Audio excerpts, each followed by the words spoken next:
شیریں ایک بار پھر سے اپنے مقصد میں کامیاب ہو گئی اور رافع نے عریشہ کو بنا سچائی جانے ہی دھکے مار کر اپنے گھر سے باہر نکال دیا۔ دوستو ڈرامہ سیریل خدا گواہ کی نیکسٹ آنے والی ایپیسوڈ بہت ہی زبردست ہونے والی ہے۔ ہم دیکھیں گے کہ جو ارسلان ہے وہ اپنی محبوبہ فضا سے بات کر رہا ہوتا ہے، تبھی زیشہ وہاں پہ جاتی ہے اور اس کی ساری باتیں سن لیتی ہے، اور ارسلان جو ہے موبائل رکھ کر جیسے ہی واش روم میں جاتا ہے تو زیشہ وہ فون اٹھا لیتی ہے اور یہاں پہ وہ اس کا نمبر دیکھ لیتی ہے اور فوٹو بھی دیکھ لیتی ہے فضا کا۔ اس کے بعد وہ پلان بناتی ہے کہ اب جا کے فضا سے ملا جائے اور وہ باتیں اس کے ساتھ کی جائیں جو وہ سننا پسند نہیں کرتی، یعنی کہ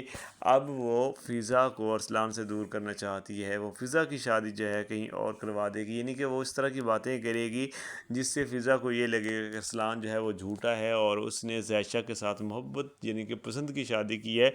اور اب مجھ سے جھوٹ بول رہا ہے کہ میں تمہیں پسند کرتا ہوں اور تم سے شادی کرنا چاہتا ہوں، اور یہ بات جو ہے وہ بتا کر اپنا معاملہ سارا حل کرنا چاہتی ہے، یعنی کہ وہ ارسلان سے بھی جان چھڑوانا چاہتی ہے اور ارسلان کو سزا بھی دلوانا چاہتی ہے۔ تو اس سلسلے میں وہ جو ہے اس کا نمبر نوٹ کر لیتی ہے اپنے موبائل فون میں، اور وہ جلد ہی اس سے رابطہ کرنے کی کوشش کرے گی، یہ اس کا پلان ہوتا ہے۔ اور دوسری طرف ہم دیکھتے ہیں کہ جب شیریں کو پتہ چلتا ہے کہ ذہن نے کال کی تھی، تو شیریں جو ہے اب اس امید سے ہوتی ہے، اس سوچ میں ہوتی ہے کہ اب عریشہ جو ہے اس کے ساتھ کچھ نہ کچھ غلط ہوگا، اور جیسے اس کے ساتھ غلط ہوگا تو میں اس کو اپنے گھر لے آؤں گی، اس کے بعد اس کو طلاق دلوا دوں گی یا اس کو رافع سے اس کو الگ کر دوں گی۔ تو ایسا ہی ہوتا ہے کہ ذہن جو ہے وہ شیریں کو کال کر کے کہتا ہے کہ میں نے کال کی تھی اور اچانک اس نے کال بند کر دی تھی، تو یہاں پہ شیریں جو ہے خوش ہو جاتی ہے، اور دوسری طرف رافع جو ہے اس کا موڈ بھی یہاں پہ آف ہے، رافع عریشہ سے ٹھیک سے بات نہیں کر رہا ہوتا، اور یہ بات رافع کی ماں بھی نوٹ کرتی ہے۔ وہ کہتی ہے کہ تم اپنی بیوی سے بات ٹھیک سے کیوں نہیں کر رہے؟ تو وہ کہتا ہے کہ بھائی یہ اسی لائق ہے، اس سے بات نہیں کرنی چاہیے، مجھے اس پہ بھروسہ تھا لیکن اس نے وہ بھروسہ بھی توڑ دیا، مجھے لگتا تھا کہ یہ سدھر چکی ہے، ٹھیک ہو گئی ہے، لیکن اس کے وہی پرانا اس کا رویہ ہے، اور پرانے جو اس کے لوگ تھے جن کے ساتھ اس کی ملاقاتیں ہوتی تھی ویسے کی ویسے ملاقاتیں ہو رہی ہیں۔ تو اس کی ماں کہتی ہے کہ ایسا نہیں ہو سکتا، تمہیں کچھ غلط فہمی ہوئی ہے۔ تو وہ کہتا ہے کہ نہیں، میں نے خود کال سنی ہے، مجھے اپنے کانوں پہ تو بھروسہ ہے نا، میرے کانوں نے جو آواز سنی تھی وہ عریشہ کی ہی تھی، اور عریشہ ذہن سے ہی بات کر رہی تھی، اور ان کے درمیان ابھی بھی کوئی تعلق ہے۔ تو یہاں پہ جو رافع کی والدہ ہوتی ہے وہ اسے سمجھانے کی کوشش کرتی ہے، لیکن وہ کہتا ہے کہ میں اب اس کے ساتھ نہیں رہنا چاہتا، اور وہ جا کر عریشہ کو بازو سے پکڑتا ہے اور اسے گھسیٹ کے دروازے سے باہر پھینک دیتا ہے۔ اور یہاں پہ رافع کی ماں یہ سب کچھ دیکھ رہی ہوتی ہے اور وہ سمجھانے کی کوشش کرتی ہے، لیکن رافع کہتا ہے کہ میں اسے ایک سیکنڈ بھی اس گھر میں برداشت نہیں کروں گا، اس نے جو بھی کیا ہے بہت غلط کیا ہے اور میری عزت کو اس نے خراب کیا ہے، اور مجھے یہ بھی نہیں پتا کہ یہ بچہ میرا ہے یا زین کا۔ جب یہ بات سنتی ہے عریشہ تو اس کو بہت دکھ ہوتا ہے، وہ کھڑی ہوتی ہے اور کہتی ہے کہ رافع، مجھے تم سے یہ امید نہیں تھی کہ تم اس طرح کا گھٹیا الزام مجھ پہ لگا سکتے ہو۔ اس کے بعد عریشہ وہاں سے اٹھتی ہے اور اپنے گھر چلی جاتی ہے۔ تو جب وہ گھر جاتی ہے تو اس کا باپ حامد جو ہے وہ کھڑا ہوتا ہے اور کال پہ بات کر رہا ہوتا ہے۔ تو جب وہ عریشہ کو دیکھتا ہے تو عریشہ جو ہے کافی زیادہ پریشان ہوتی ہے، تو وہ عریشہ سے کہتا ہے کہ بیٹا اتنی پریشان کیوں ہو، اور رافع کہاں ہے، تم اکیلی آئی ہو کیا؟ تو وہ کہتی ہے کہ ہاں میں اکیلی ہی آئی ہوں، اور یہ کہہ کر وہ جو ہے کمرے میں چلی جاتی ہے، اور وہاں پہ شیریں جو ہے وہ اس کو جب پتہ چلتا ہے تو شیریں پہنچ جاتی ہے۔ شیریں کہتی ہے کہ تم اکیلی آئی ہو اور اتنے غصے میں کیوں ہو؟ تو وہ کہتی ہے کہ جو تم چاہتی تھی وہ ہو گیا ہے۔ اور اس کی ماں کہتی ہے کہ کیا مطلب ہے تمہارا؟ تو وہ کہتی ہے کہ تم نے زین کو کہا تھا کہ وہ مجھ سے رابطہ کرے، مجھ سے بار بار بات کرنے کی کوشش کرے، اور مجھے لگتا ہے کہ رافع کو اس چیز کا پتہ چل چکا ہے، اور رافع نے مجھ پہ الزام بھی لگا دیا، اس نے کہا کہ یہ بچہ میرا نہیں ہے، یہ بھی زین کا ہی ہے، کیونکہ تمہاری ملاقاتیں تو زین کے ساتھ ہو رہی ہیں۔ جب یہ بات سنتی ہے شیریں تو اس بات کو کوئی اور ہی رنگ دے دیتی ہے، وہ حامد کو بلاتی ہے اور حامد سے کہتی ہے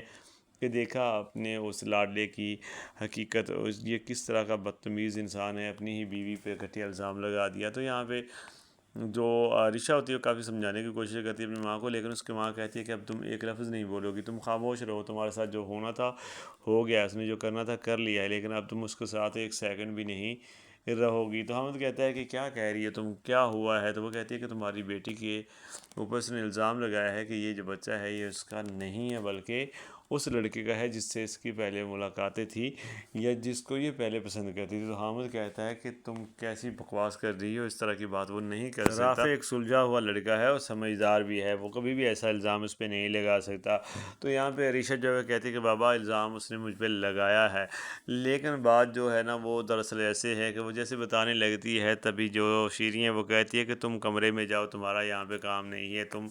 تم خاموش رہو، اب ہم جانے اور ہمارا کام جانے۔ اس کے بعد وہ حامد سے کہتی ہے کہ اب میری بیٹی وہاں پہ نہیں رہے گی جس کی اوپر اتنا بڑا الزام لگا دیا۔ یہاں پہ حامد جب سنتا ہے کہ عریشہ نے بھی سچ یہ کہہ دیا ہے کہ ہاں اس نے الزام لگایا ہے اور پوری بات تو ابھی سننے ہی نہیں دی شیریں نے، تو یہاں پہ حامد کو بھی ایسا لگتا ہے کہ رافع نے اس کے ساتھ غلط کیا ہے۔ تو وہ جو ہے اب شیریں کی باتیں ماننے لگتا ہے اور شیریں کہتی ہے کہ آپ طلاق کے پیپر جو ہے وہ تیار کرواؤ، میں اپنی بیٹی کو طلاق دلوانا چاہتی ہوں، میں اس کی شادی کہیں اور کر دوں گی، میں اس گھٹیا انسان کے ساتھ اپنی بیٹی کو نہیں برداشت کر سکتی جس نے اب اس پہ الزام لگا دیا اتنا بڑا،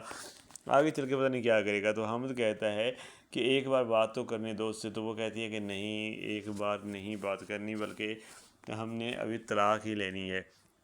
تو حامد کہتا ہے ٹھیک ہے، میں اس معاملات کو دیکھ لوں گا، فی الحال تم کچھ بھی نہیں کرو گی۔ اور حامد جو ہے وہ دل ہی دل میں سوچ رہا ہوتا ہے کہ کبھی بھی رافع ایسا نہیں کر سکتا اور ایک بار اس سے بات کرنا بہت ضروری ہے۔ تو اس دوسری طرف ہم دیکھتے ہیں کہ جو عریشہ ہے، عریشہ کو اس چیز کا پتہ چل چکا ہوتا ہے کہ اس کی ماں ہی یہ سب کچھ کرنے والی ہے، اسی کی وجہ سے اس کی یہ حالت ہو چکی ہے۔ تو اپنی ماں کو کہتی ہے کہ اگر رافع نے مجھے طلاق دی یا ایسا کچھ ہوا تو میں تمہیں نہیں چھوڑوں گی، میں اب یہ نہیں دیکھوں گی کہ تم میری ماں ہو، میں تو ہمیشہ یہ سوچتی آئی ہوں کہ تمہارے ساتھ کچھ غلط نہ ہو، تم میری ماں ہو اور بابا جو ہے تمہیں طلاق دے دیں گے اگر اسے سب پتہ چل گیا، لیکن تم تو اپنی حرکتوں سے باز نہیں آتی، تم نے تو میری زندگی بھی عذاب بنا دی۔ پہلے تو تم نے سفیان اور ارسلان کو جو ہے وہ گمراہ کیا اور ان کے ساتھ تم نے غلط کیا، اب تم میری زندگی بھی خراب کرنا چاہتی ہو۔ تو یہاں پہ اس کی ماں کہتی ہے کہ تمہیں پتہ ہے نا میں عالیہ اور اس کے بچوں کو برداشت نہیں کر سکتی، تو اس لیے میں کبھی بھی ان کو یہاں پہ نہیں برداشت کر سکتی، اور تم وہاں پہ جا کے رہ رہی تھی، یہ بھی مجھ سے برداشت نہیں ہو رہا، تو اس کے لیے مجھے یہ سب کچھ کرنا پڑا۔ اور یہ باتیں جب ہو رہی ہوتی ہیں تو یہ ساری کی ساری باتیں حامد جو ہے وہ سن لیتا ہے۔ اس کے بعد وہ آتا ہے اور شیریں کے منہ پہ تھپڑ مارتا ہے اور کہتا ہے کہ تم اتنی گھٹیا ہو سکتی ہو، میں نے کبھی سوچا بھی نہیں تھا، تم تو اپنی ہی اولاد کی دشمن نکلی۔ اس کے بعد وہ اس کو طلاق دے دیتا ہے اور کہتا ہے کہ تم یہاں سے چلی جاؤ، تمہارا یہاں پہ کوئی کام نہیں ہے، میرے بچے جو ہیں ان کو میں خود ہی دیکھ لوں گا، اور تمہاری وجہ سے یہ سب کچھ ہوا ہے، اور جاتے جاتے تم ارسلان کو بھی اپنے ساتھ لے دے جانا۔ اور کیونکہ عریشہ نے اب سب کچھ بتا دیا تھا کہ ارسلان نے کس طرح سے جو ہے وہ ذائشہ پہ الزامات لگائے تھے، اور سفیان بھی یہ ساری باتیں سن لیتا ہے، اور سفیان کو بھی یہ دھچکا لگتا ہے کہ اس کی ماں اتنی بڑی جھوٹی ہے کہ اس نے اس کی جھوٹی قسم کھا لی تھی۔ دوستوں آنے والی ایپیسوڈ جو ہے کافی زیادہ انٹرسٹنگ ہونے والی ہے، اور یہ میری پریڈکشن تھی، ایسا پاسبل ہے کہ ہو سکتا ہے آنے والی ایپیسوڈ کے اندر یا آنے والی کچھ ایپیسوڈس کے اندر ہمیں ایسے ہی سین دیکھنے کو ملے۔ بہرحال یہ میری پریڈکشن تھی، آپ کو کیا لگتا ہے کہ کیا ہو سکتا ہے، کس طرح سے سٹوری آگے بڑھ سکتی ہے؟ اپنی رائے کمنٹ باکس کے اندر لازمی دیجیے گا، اور اگر آپ کو یہ ویڈیو اچھی لگی ہو تو ویڈیو کو لائک کر دیں، چینل کو سبسکرائب کر دیں، اور ساتھ بنی جو گھنٹی ہے اس کو پریس کر کے نوٹیفیکیشن بیل کو آن کر دیں۔ تو ملتے ہیں دوستوں نئی ویڈیو کے ساتھ، تب تک کے لیے اپنا خیال رکھیے گا، اللہ حافظ۔